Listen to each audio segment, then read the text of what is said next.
thương nhau. Anh ra vườn đào em đã ra đồng mía, anh lên rừng quê em là rừng nước sơ. Anh đi tìm em ở phương nào, anh ra vườn chị nó có ai lùi đưa tay anh nhái những mái đời nhớ anh xuống đồng sâu em lại lên ruộng cạn. Anh đi tìm bạn còn đi xa như ông tìm hoa nở phương nào để lòng anh mang, để lòng anh như anh thương em như thế. Ơi có cái nghĩa tình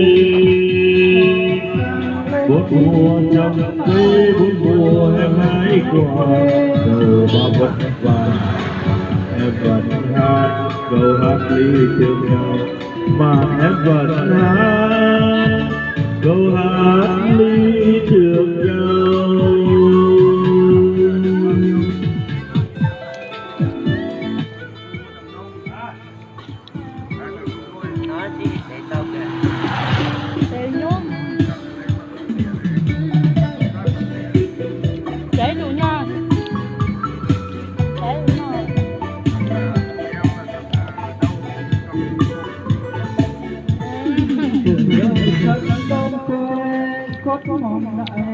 Không phải trực tiếp.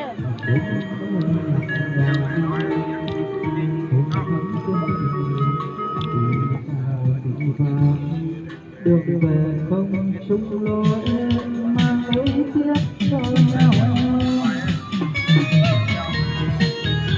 Ngày là tay trắng tay nối về cùng người. Chờ phú mà toa.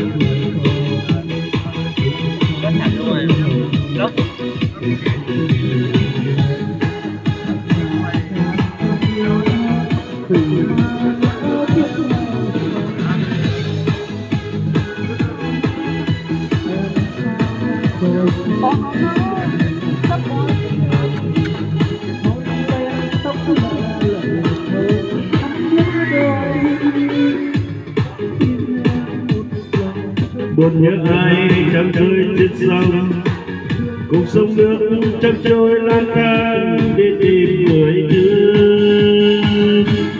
Nhờ vắng trắng em nơi phút xa, nỗi nhớ mong anh đây không chờ em đến với những nỗi nhớ cho tròn vầng trăng. Người ở đâu chẳng anh lẽ lại lúc yêu thương ngày nào, bậc trăng nghèo ô quên tiếc thương cho tình vội xa. Chỉ còn anh em ôm cô đơn, anh trăng non ai chia đôi phần. Một sớm mai sớm có đớn đau vẫn đồn tình em.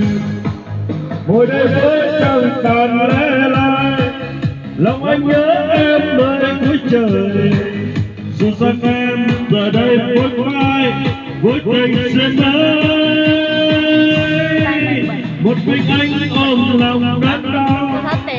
Tìm em dưới anh chẳng biết vào, lòng anh mong rằng em không quên hơn anh.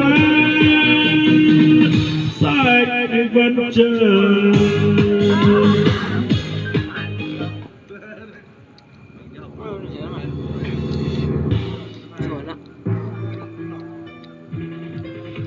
Buồn vui à?